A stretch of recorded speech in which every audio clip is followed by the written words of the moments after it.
Hello, everybody, and welcome into the most important night every 4 years in U.S. history, the Tuesday where we show UMass Sports Weekly, your number one source for all things UMass sports. You may have thought I was talking about the election, but that's been such a dumpster fire that we're just going to focus on UMass athletics. As always, I'm your host, Tommy Kaludi, and we have a jam-packed show for you today. First, Victoria Svensson's going to come in. We're going to talk about the men's football team who went on a one-game winning streak against Wagner but couldn't keep it up against Troy. After that, Liam Byrne's going to talk about the men's hockey team who opened up Hockey East play against some big opponents like BC, UNH, and UConn. Then, Allie is going to come in and give you the rundown on the women's field hockey team. They just qualified for the NCAA tournament. She'll give you a breakdown of what the A-10 tournament looked like and what their chances are looking like for the rest of the tournament. After that, we'll give you a breakdown of the men's soccer team and their qualification for the A-10 tournament. And to finish off the show, old reliable Liam Byrne is going to come in to talk about the women's soccer team who may or may not be done for this year. You can vote for Hillary, you can vote for Trump, you can write in Bernie, or you can do what I do, write in Bigfoot. All the Bigfoots come out of nowhere. We learn the species of the Bigfoot, develop new systems of culture. The Bigfoots are opening up something that, us humans could really learn about, but I'm rambling on. Anyway, this is UMass Sports Weekly. This is UMass Sports Weekly.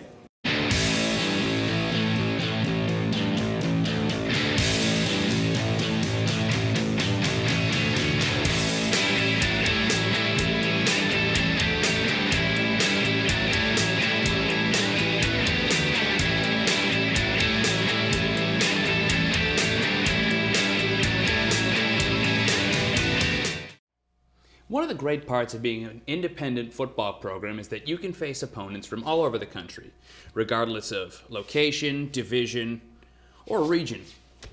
Which is lucky for the Minutemen because whatever ditch they dug Wagner out of was a really great find as they beat them 34-10. Now, I'm here with Victoria Svensson. She wasn't there to cover that game, but she has the breakdown of the next game against Troy. Now, I'm going to spoiler alert your first answer. We lost to Troy. Now, Troy is not a major conference team. No. Troy is not a team that wins bowls every year. The score against Troy was 52-31. Yeah. Big loss, something that the Minutemen have been doing a lot of lately. So, Victoria, the Minutemen come off a much-needed win against Wagner. Yeah. And then they just get smoked by Troy in Alabama. Yeah. What are your takeaways from this game? Well, Troy stands 7-1 right now, and they are actually number one in the Sun Belt Conference. So, who would have thought? the Minutemen came out strong once again. It's the story we've heard all season long. 14-0 within 2.5 minutes into the first quarter. Forward through 4 for 4, and it ended with a touchdown from senior wide receiver Dan Jonah. Right after that, Adam Brenneman came in with another touchdown, and that was following an Isaiah Rogers interception.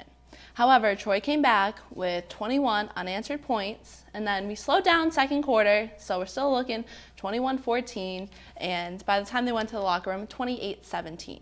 So, the story, we can't put together 60 minutes football, so we were hoping for a rally. We really wanted to win this on the road, but they looked promising. Jalen Williams on the first drive out of the locker room came down with a touchdown. The defense stepped it up, string of 3 and outs. But after a fancy double pass play on the Trojans offense, they kind of ran away with it, and that's where we see 52-31 game score. Like Victoria said, we have a close game right after halftime. UMass down by 1 or 2 scores. And then at the end of the third quarter, going into the fourth quarter, Troy comes out and scores 3 straight unanswered touchdowns and a field goal. And that's really what separated this game. Yeah. So, Victoria, besides that, we like to focus on the positives at this show. Yeah. A lot of great things going for UMass Sports. I'd say this country, but we all know that's not the case. Either way, you talked about Adam Brenneman scoring on the TD. He's been a bright point for the team this year. Absolutely. That seems to be a trend, Brenneman scoring, Andrew Ford playing well at quarterback.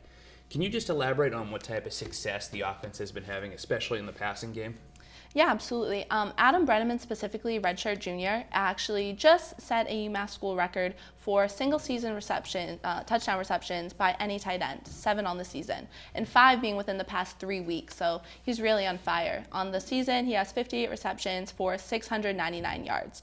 So we can hope he keeps this up in the next 2 weeks. Maybe we'll get a couple wins on the road to end the season on a bright note, but Other than that, the passing game looked better this week a little bit. The running game did not do it. I'm pretty sure we ended with 44 yards on the entire game. At halftime, we were -1 yard. So running game wasn't doing it this week, so the passing game was the only way to go. So it'll be interesting to see what Brenneman does his senior year, and I think UMass fans should be excited for it.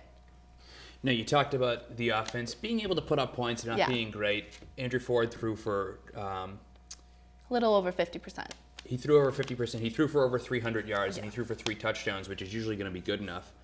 However, you have to harp on the defense who gave up, and I am not lying to you, 298 yards on the ground, and that's on top of the 245 yards they gave up through the air. That's 500 yards. Those are Drew Brees passing numbers. And let me tell you, Troy's quarterback is not Drew Brees. Yeah, they put in their backup quarterback, so they we're even talking put in about their second backup string. quarterback, and he threw a touchdown pass. So defense definitely an issue, but we're positive. We're moving on to the positives. The election's almost over. We're going to be positive after that. We have 2 games left, and they're against FBS. I wouldn't say powerhouses, but legitimate FBS programs, BYU and Hawaii. Minutemen are on the bye week next week, but after that, how confident can we be when we head to Utah? Yeah. That's the key, that the Minutemen are on a bye week, so hopefully they can come out well-rested. Hopefully a big conversation this week is going to be put together a 60-minute game. Maybe defense? Maybe defense. Maybe, just a little Maybe bit. touch on it. They both need to show up, and they both need to get some rest this week, but also practice and be ready to play BYU. BYU beat Mississippi State. They beat Michigan State. They beat Arizona. So they beat some notable schools, and I think if we come out and play 60 minutes of football on the road, then we can come out with a win. It's just a matter of the defense really showing up, as you said. So all we need to do to win this game is play 16 minutes of football, show up on offense, show up on defense, and beat a team that's beaten a couple of Power 10 conference teams. Do what a football team is supposed to do every week. Do what a football team is supposed to do, and apparently we got a shot at winning. It's going to be What great. do you know? Thanks very much, Victoria. Again, they're on the bye week, but if any news comes, we at UMass Sports Weekly will update you. Unfortunately, that's going to end the football segment, but when we come right back, we're going to break right into the men's hockey team and talk about them, so stay tuned. And welcome back to the show. Now, as you probably realized, last week we took a brief hiatus because of some medical reasons of my own. Couldn't speak, laryngitis. Ugh, don't want to talk about that. But in our absence, the Minutemen played a couple of games. First, they took on number 6 in the country, Quinnipiac. If you remember from 2 weeks ago, we were live updating you from that game. UMass fell 3-2, although they played a very solid game.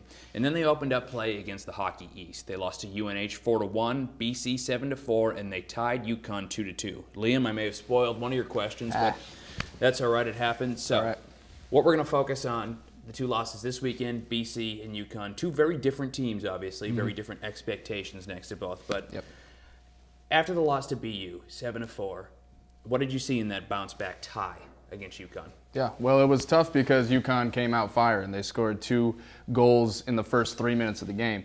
But on the positive side, UMass outshot UConn throughout the whole game, 25-22, and they won the face-offs 34-32. So they were getting possession of the puck, which was what we like. UMass was able to rally towards the end in the second and third period, getting a goal in each respectively. But you know, in the first period, that's where UMass kind of struggled. They were outshot 12-2, but then the tables turned, came back in the second period after intermission, and outshot UConn 14-4. Austin Plevy was the first goal recipient for UMass, and then finally Kurt Keats was able to get the game-tying goal 6 minutes into the third period. And then holding into overtime, defense was a main factor, obviously, goaltending for sure. And despite a late penalty in the third, UMass was able to hold off the Huskies heading into overtime, Tommy.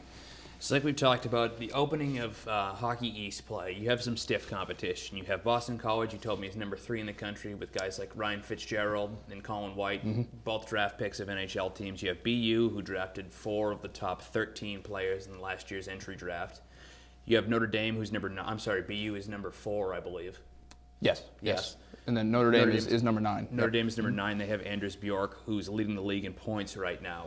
I mean, you have stiff competition. And then after that, once you get through the gauntlet of them, you have teams like Merrimack, Vermont, Maine, UNH, teams that are beatable. But are good teams. But are good, yes, for sure. So looking at the standings right now, I know it's early. Where do we stand in the Hockey East as this season starts to unfold? Like you did mention, Tommy, it is very early in the season, and the Minutemen now place in 9th place with 1 point, being that 1 point taken in the UConn game last Friday. But at this time last year, UMass was 7-2-1 and an astounding 3-1-1 in the Hockey East, which was incredible because towards the end of the season, they were last in the Hockey East to finish out the season. They were last. They only had, they were done. Went that 0-11 stretch. Yeah, was they went south. Any 0-11 stretch is going to be a killer. Yeah, pretty much. So, it is early, and the next 2 games that UMass has is against Merrimack and Vermont. Like we said, beatable teams, but very tough teams because UMass is in the hardest conference in the country, Tommy. So, placed at 9th, can only go up, Zillian, what you're telling me is a lot of what Coach Carvel's doing this first year is going to be defined by the coming weeks. Definitely, I'm guessing. yes. So, like you talked about, a couple teams we're going to be playing in the next couple weeks, Vermont and Merrimack, more specifically this weekend. What can we expect this weekend with those teams? Yeah, so Merrimack we take on Friday night after the actually home opener for the men's basketball team. So go out Thursday night, support our Minutemen against UMass Lowell. Just a little plug-in right there. Oh, yeah. Lot to expect. But yes, Friday night, Merrimack, they are 6th in the Hockey East. Brett Senny leads the team in points with 10, and his counterpart, Hampus Gustafson. It's a tough last name to pronounce. The Hamper.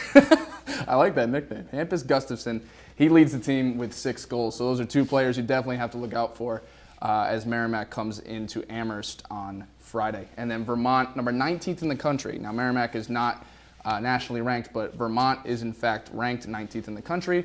They'll be coming off 2 games against number 5 in the country, UMass Lowell, also Hockey's counterpart in that one.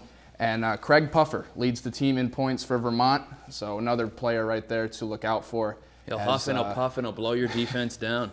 That's what he's probably be looking to do against UMass. So we'll see how UMass does against Merrimack and Vermont, and later on in the Hockey East because they have a tough schedule coming up, Tommy. So I just want to clarify, we might have left some information out. You have BC at number 3, BU at number 4, Notre Dame at number 9, UMass Lowell at number 5.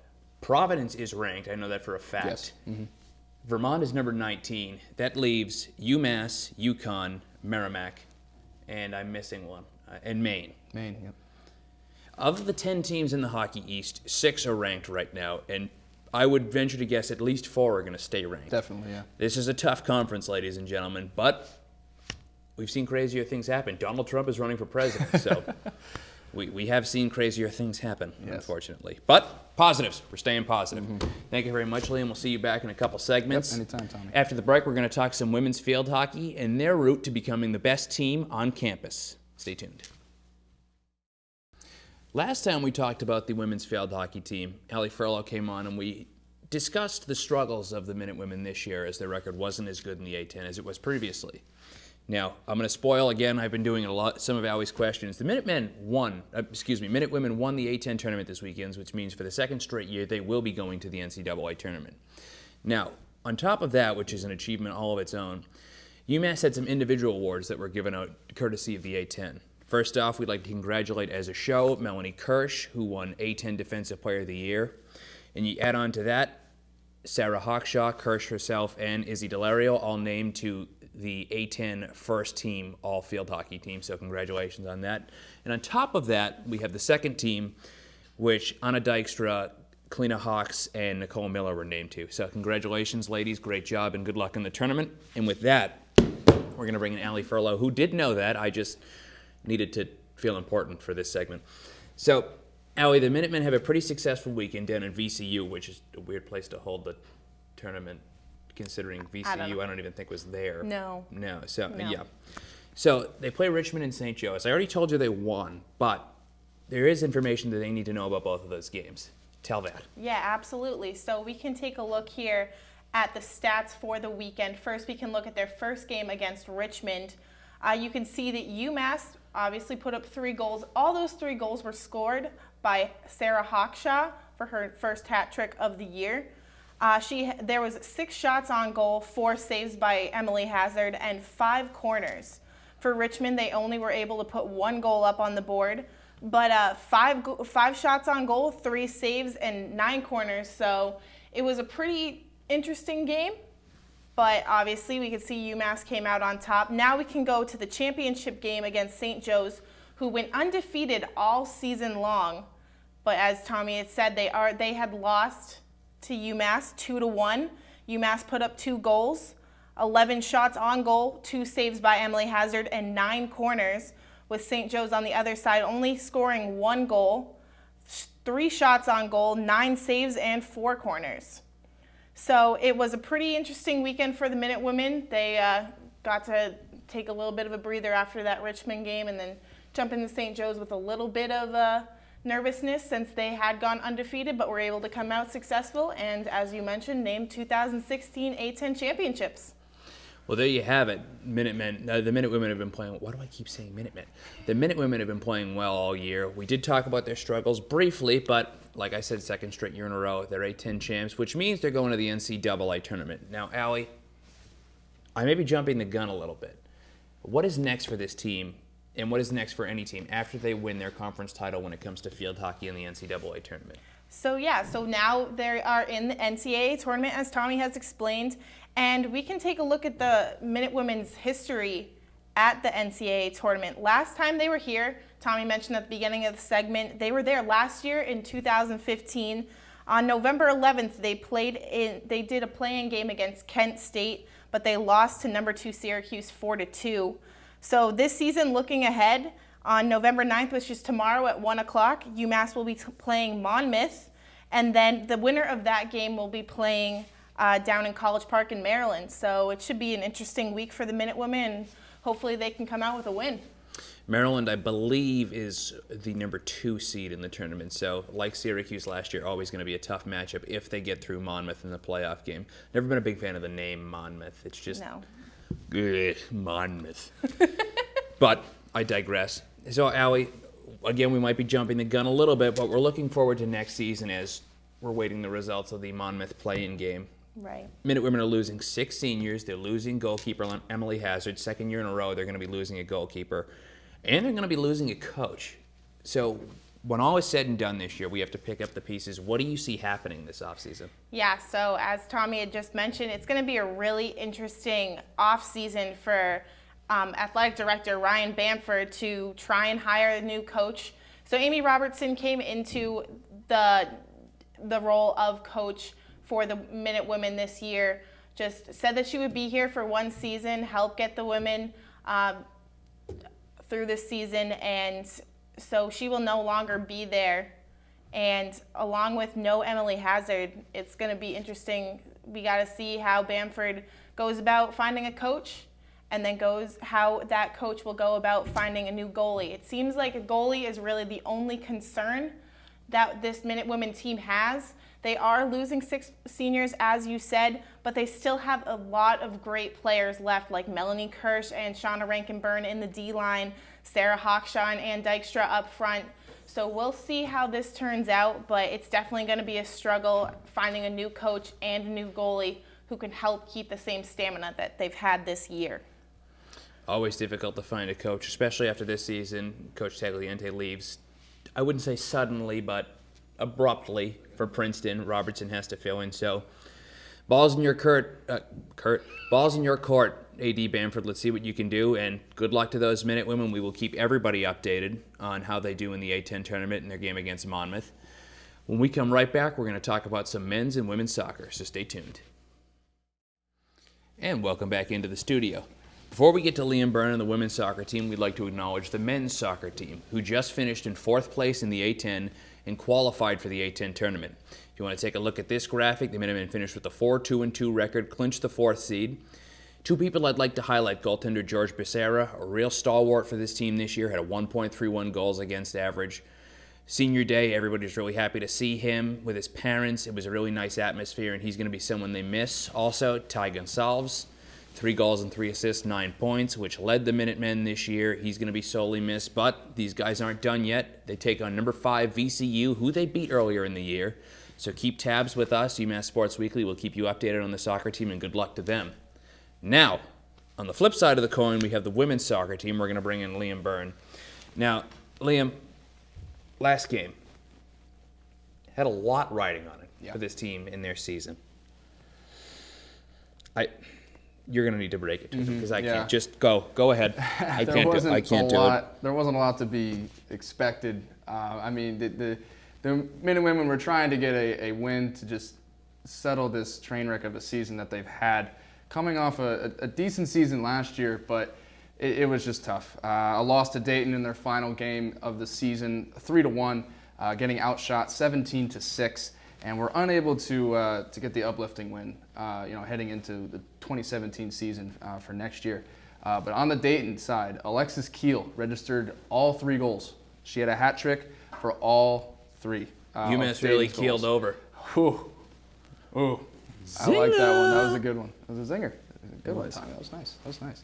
But for UMass, the lone goal came from Australian native Laura Johns, who will be graduating this year, and it's good because she's a senior and got that one last goal before maybe heading back to Australia. I don't know. Who knows?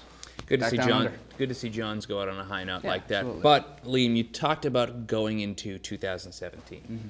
Usually we talk about the postseason. Why didn't you bring that up?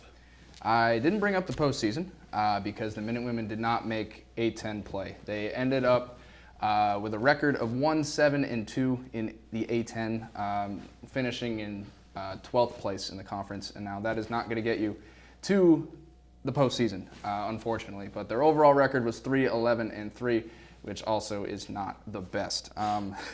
Looking forward for the Minutewomen, we can see that their defense. I mean, I'm trying to be positive here. We always have to be positive, right? Always have to be Positivity is key. Their defense was something we always touched on each and every segment when we talked about the Minutewomen, and I hope Coach Ed Matz will definitely harp on that for next year, and just for things that they need after this season. There's definitely some goal scorers, Tommy, and I want to get into that a little more as we talk. So, Liam, with the end of every season, we like to talk about who's leaving, what's going on in the future, what we can expect. Mm-hmm. We can get into that at a different time. What I really want to focus on is what this team looks forward to in the future. Yeah. What they can do this offseason in order to fix the derailed train that was this year. Yeah, well, like I said, they really have to find some goal scorers, Tommy. I mean, we mentioned how hot the defense always was, and they have a great goaltender in Cassidy Babin. She will be returning, and along with 21 other players that will be returning and hopefully contribute to the team, and hopefully Ed Matz will go out and recruit, goal scorers specifically, and even boost up his defense as well. That's something that he harps on, as I keep saying, which is nice. But got to get the ball in the back of the net. That's just the main point of soccer there, Tommy. So I do know. Yeah, some key players that are returning that were main contributors this season were Gabriela Kenyon, Natalie Persault, Paige Kozlowski, Salma Anastasio, Jenny Scrow, and Cassidy Babin, of course. Now, the Minutewomen will be losing one of their better goalscorers. Yes, Nice. Goal scorers. Nice. See, this team just Stressful. Stressful. It is, but it's okay. It's okay. That's why I feel like a Trump campaign manager. Oh, boy. That's why there's another season upon next season. So a main player that they will be losing will be Megan Burke. She is a senior this year. I remember covering her back when I was a sophomore, and she really was a great contributor to this team, Tommy, when they had good success. And even each game in and out this season, she definitely was there in the spotlight for this Minutewomen team. So she will be dearly missed, and hopefully next season will be a better outcome for this Minutewomen team, Tommy. A lot of work for Coach Ed Matz doing the offseason, but that's why we pay him the big bucks. Exactly. Big bucks. Unfortunately, that will do it for us here at UMass Sports Weekly. Like we say every week, make sure to keep up with us on social media: Facebook, Twitter, Instagram, Snapchat, Vine.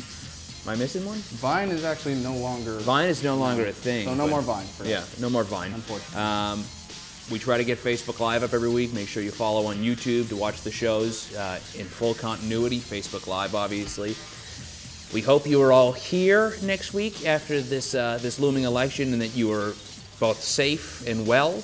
Have a great week, UMass, and we will see you right back here next week. See ya.